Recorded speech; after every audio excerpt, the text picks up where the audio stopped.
Hello everyone. Welcome to today's session where I will be taking you through a fascinating history of journalism and mass communication.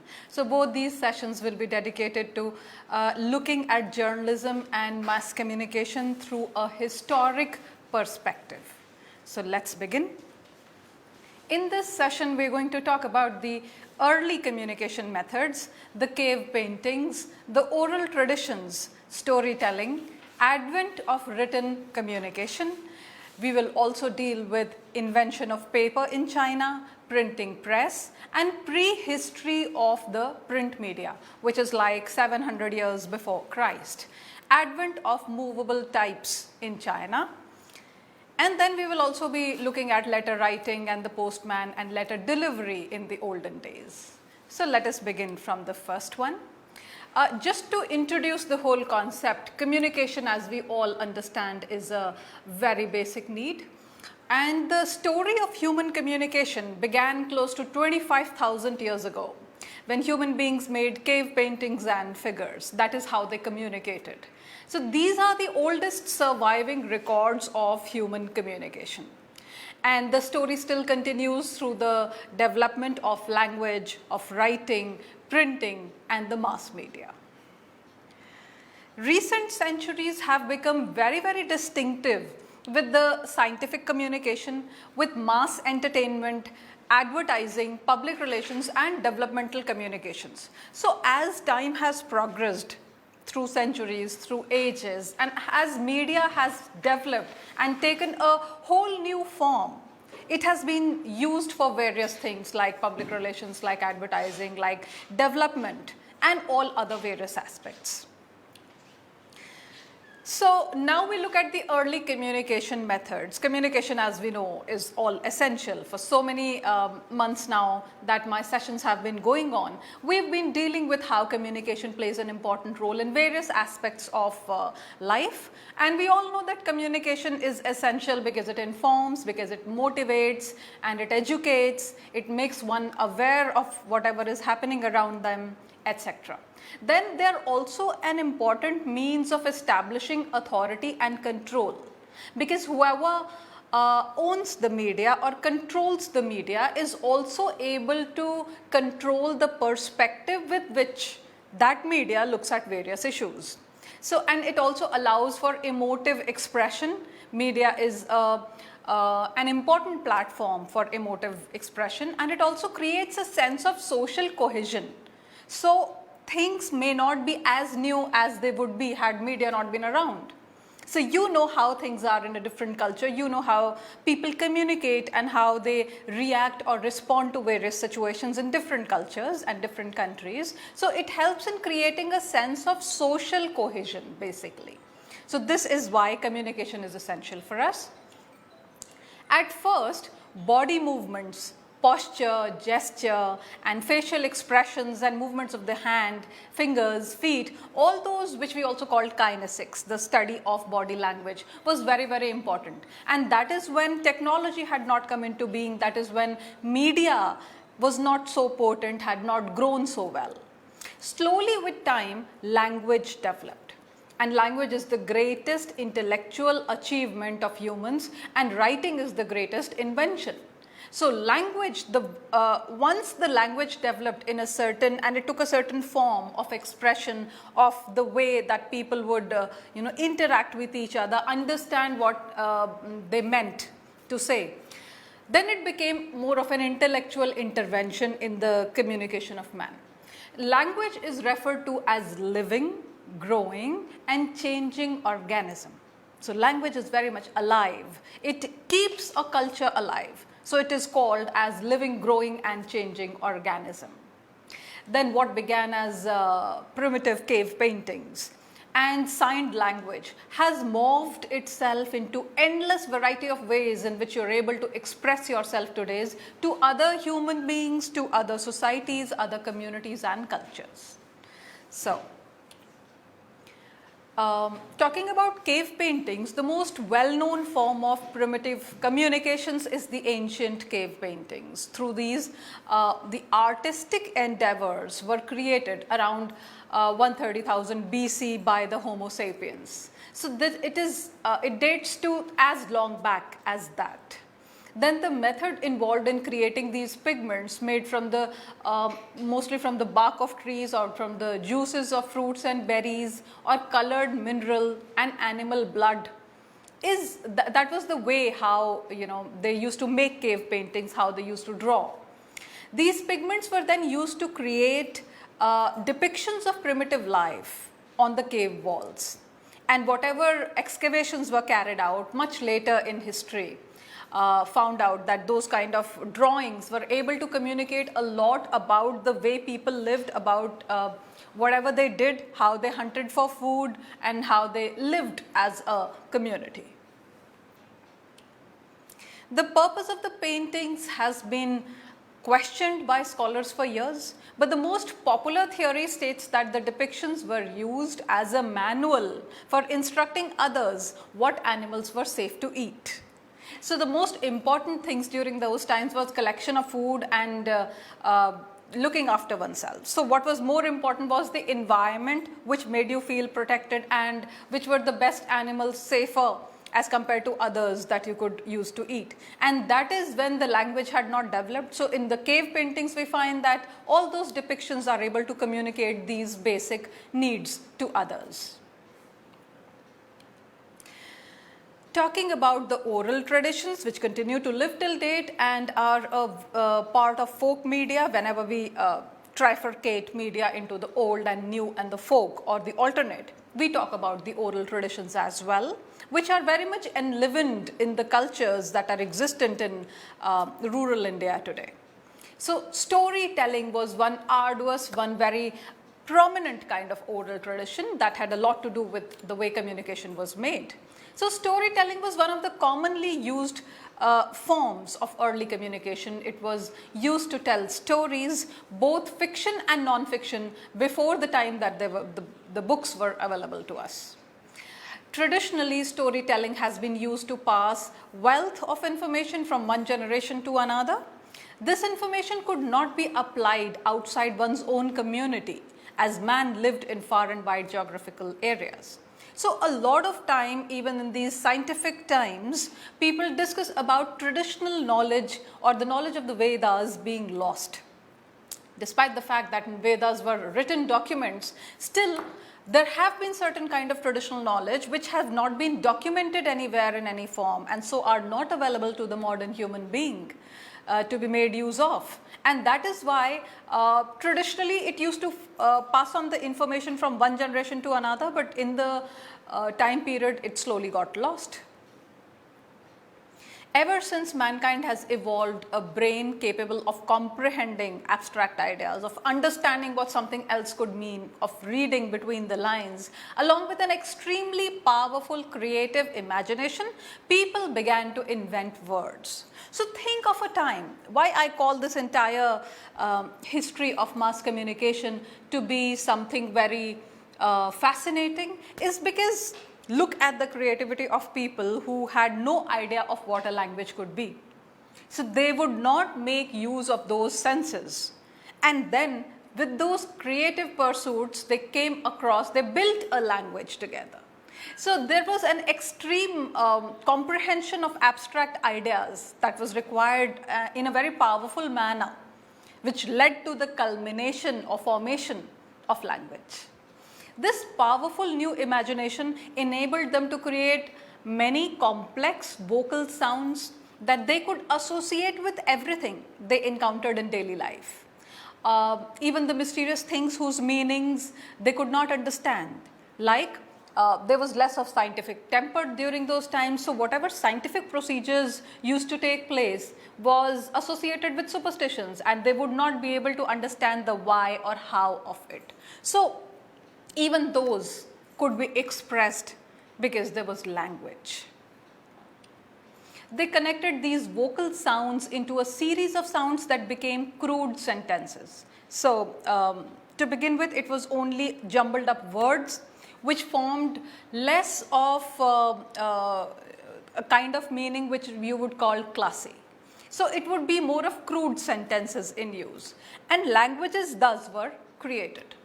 So this allowed them to convey more complex and sophisticated ideas to one another, and eventually the sentences became a language, the language of a particular family or tribe. There are thousands of different languages and dialects that are available in the world today. So one can imagine from the time that the first language came into being till this date, when we have so many different kind of languages, dialects, and the way cultures have evolved because of evolution of language. People use this crude language to convey everyday deeds and ideas to one another, and some imaginative people began to tell stories of events. Now let us look at the political angle of this. Now while there were a few imaginative people who started telling what happened to them or what happened in a certain scenario or in society, they were also talking about how hunting used to be done or of some other incident. These people became influencers. Why? Because, and these were the people who had this creative idea with them of telling stories about what was happening in nature, in environment, in amongst people, in communities to each other. So they became influencers because the way they would tell a story was how it would be perceived by the audiences. So for good as well as for bad, they became the influencers. They could dominate, they could frighten others with their stories, and storytelling, the oral communication became a power in their hands. These people have evolved into our storytellers, mankind's most influential and powerful people. Drums and smoke signals were also used by primitive man for a very long time when smoke used to be the SOS signals and drums used to be played, but they were not the most practical means of communicating because both these methods could attract unwanted attention from the enemy as well as from predatory animals. So though these were ways of communication, yet they were not the best ways of communication even in the primitive times. Now let us talk of the advent of written communication. By this time, man had developed to a certain extent, and language and writing had developed much later in man's early history. The earliest script is supposed to be found in China. Until paper was invented by the Chinese and later in the Egypt, there was no written communication except on leather scrolls and palm leaves. And in a number of museums, international as well as national, those palm leaves and those primitive writings are still preserved. Even 1,000 years before the invention of the printing press, educated people were handwriting books and documents. The work manuscript base are found in Latin term libri manuscripti, which means writing book by hand. So manuscript, the word has originated from the Latin. Before paper, most handwritten manuscripts were written on vellum, which was made from calf skin. Other books were printed with wood blocks, usually made from mulberry wood. So because everything available was more natural in nature, they used to make use of blood of animals, they used to make use of juices from fruits and vegetables and natural juices from trees, mulberry wood, to handwrite the books. Now there were three categories of writing system that were prevalent during those times. One was the logographic, which is primarily based on pictograms and ideograms. So there were pictures and ideas which were depicted as pictures, pictograms and ideograms. So that was the logographic kind of writing system. Another was syllabic, which was based on syllables, the alphabets, the syllables that we make use of in language.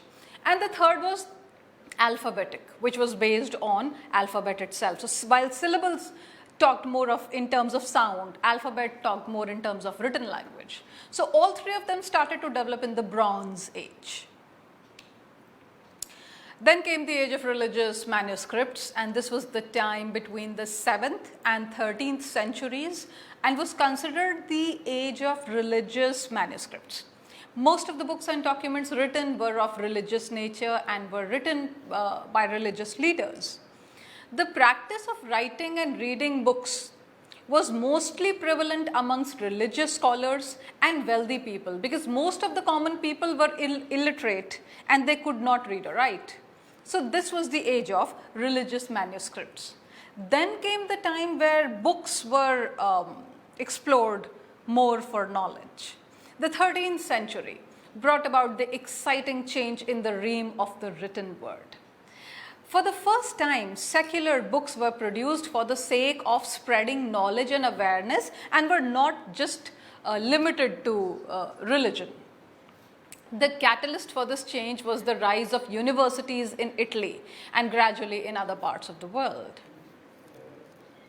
Writing, invention of paper, and later invention of printing by Johann Gutenberg in the 15th century made knowledge available to many more people, and books were the first to appear then. Newspaper, magazines, and journals slowly became popular. Such written matter helped people in communicating ideas to a larger number of people. Now let us look at writing versus speech in those primitive times. Writing, unlike speech, involves thoughts, involved correction, editing, rewriting, and occurs in isolation. That means for a writer, it is an individual activity involving a lot of preparation and hard work, unlike speech, which is a shared activity. People would want to speak when there is someone else to listen to, but people like to write when they can completely concentrate and focus and be alone with their thoughts. Then came the times of the printing press. Gutenberg, the full name was Johann Gutenberg, in 1448, he revolutionized the way books were made forever. He was a German and he had a vision of a device that would utilize movable type using blocks with pre-printed text. He devised a hand mold to create a metal movable type and adapted screw presses and other existing technologies to create a printing system. So with those movable types, he could print on paper. This method, combined with the use of paper, ink, and a printing press, allowed for books to be mass produced and greatly reduced the price. Gutenberg made his first device by adapting a wine press to remove the water from paper after printing. Gutenberg's initial project with this new invention was a reprint of a Latin speech book. And he used the press to print Bible, making it the first full-length printed material. From Germany, printing spread to Europe. In 1465, Rome developed a printing press of its own. The ease of printing and proliferation of ideas panicked several rulers as they felt that influence of the printed word could lead the masses to rise against the authorities. So media from the primitive times has been a power, and who handles that power is a very important aspect. So all authorities, kings, rulers have always been, and even governments in the modern times have always been worried about who is handling which kind of a media. Hence, they controlled the amount of material that printers were allowed to produce, because more the material produced, more the influence on the masses, because more the material available for reading. And on the other hand, people started using printing to promote their business in 1600s. So like today in the modern times, when we talk about advertising and event management and marketing and all other related concepts whereby media is made use of to push their business forward, it started way back in 1600s. During this time, printed news sheets called corantos were developed. The restriction on printing slowed down the pace of printing until the 18th century. And now we talk about the invention of paper in China. This invention of paper completely revolutionized the face of print. Written word became more accessible. At first, we used stone and clay tablets to express our thoughts, and with passage of time, other means of writing surfaces were developed. The first portable and light writing surface was papyrus rolls, which were similar to paper in nature, and early parchment paper, which was made of dried reed in China way back in 500 to 170 BC. And later in 105 BC, Sai Lun of China invented paper the way we know it today. Talking about the printing press, when we delve into the prehistory of print media, which was like 700 years before Christ, we see that in 1900 BC, the Chinese independently developed their very own style of writing. That is why the Chinese culture and the Chinese language is supposed to be the oldest. The earliest record of Chinese writing was found preserved on various bones, and their achievement was the building stone for the Japanese and Koreans to create their own models, which was around 400 BC. Advent of movable types in China. The mechanization of bookmaking led to the first mass production of books in Europe. So this was the time that Europe on a larger scale saw the production of books, which was available to general masses for reading. After Gutenberg printed in 1448 and Rome developed a printing press in 1465, printing did not really grow again until the 18th century. Like I just mentioned, that the rulers, the kings, laid certain curbs because they were fearful that people under the influence of media might revolt against the authorities. The mechanics of printing changed little between 1450 and 1800s when the power press was introduced. So this was the first time that power press came into being. Letter writing and the postman. Now, from those times, we come over to the times when letter writing became more prominent. So people were more literate generally and they could write letters. There are a number of evidences to show that people who could not write used to have the postman himself or somebody who was more educated amongst the community to write their letters and read the letters that were received by them. So primitive but inefficient means of communication was letter writing.